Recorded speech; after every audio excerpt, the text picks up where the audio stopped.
కార్యక్రమానికి ఇక్కడ విచ్చేసిన పెద్దలకు, అక్క చెల్లెలకు, అన్నదమ్ములకు, యువతకు ప్రతి ఒక్కరికి పేరు పేరున హృదయపూర్వక నమస్కారాలు తెలియజేస్తున్నాను. చాలా ఆనందంగా ఉంది.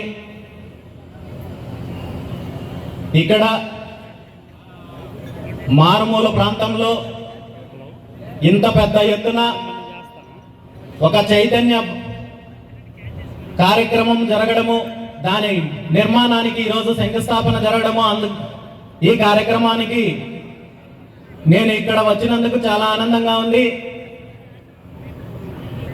ఆంధ్రప్రదేశ్ రాష్ట్రం ఏర్పడి 10 సంవత్సరాలైనా ఇప్పటి వరకు రాష్ట్రానికి రాజధాని నిర్మాణం అయితే జరగలేదు. కానీ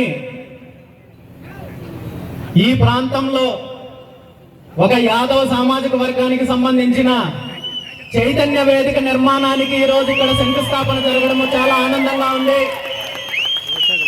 ఇలాంటి చైతన్య వేదికలు కేవలం ఒక కులానికో ఒక ప్రాంతానికో పరిమితం అవ్వకుండా రాష్ట్ర వ్యాప్తంగా ఒక సరికొత్త చైతన్యం కోసము ప్రతి ఒక్క కులము, ప్రతి ఒక్క వర్గము ముందుకు రావాలని, ప్రతి ప్రాంతంలో కూడా రాజకీయ చైతన్యం కోసం, ఆర్థిక చైతన్యం కోసం, సామాజిక చైతన్యం కోసం ఈరోజు రాష్ట్రంలో జరుగుతున్న పరిస్థితుల్లో మార్పు తీసుకురావడానికి, ఒక సరికొత్త మార్పు కోసం ప్రతి ఒక్కరూ నడుం బిగించాల్సిన అవసరం ఉందని చెప్పి తెలియజేస్తూ, ఈ చైతన్య భవన నిర్మాణ కార్యక్రమానికి పూనుకున్న పెద్దలందరికీ కూడా మనస్ఫూర్తిగా అభినందనలు తెలియజేస్తూ, ఈ కార్యక్రమము అతి తొందరలో పూర్తి అవ్వాలని, ఆ శ్రీకృష్ణ భగవానుడి ఆశీస్సులు ప్రతి ఒక్కరికి ఉండాలని, రాబోయే రోజుల్లో ఈ రాష్ట్రంలో జరిగే మార్పులకు ఉదయగిరి నుండినే శ్రీకారం చుట్టే విధంగా ప్రతి ఒక్కరూ కూడా ఒక మార్పుకు శ్రీకారం చుట్టాలని.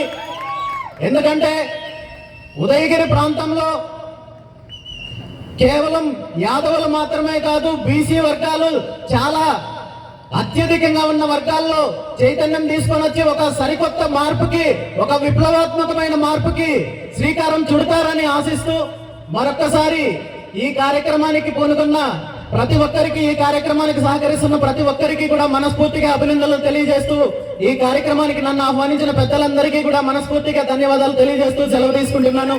Thank you very much. Thank you sir. Thank you so much అండి.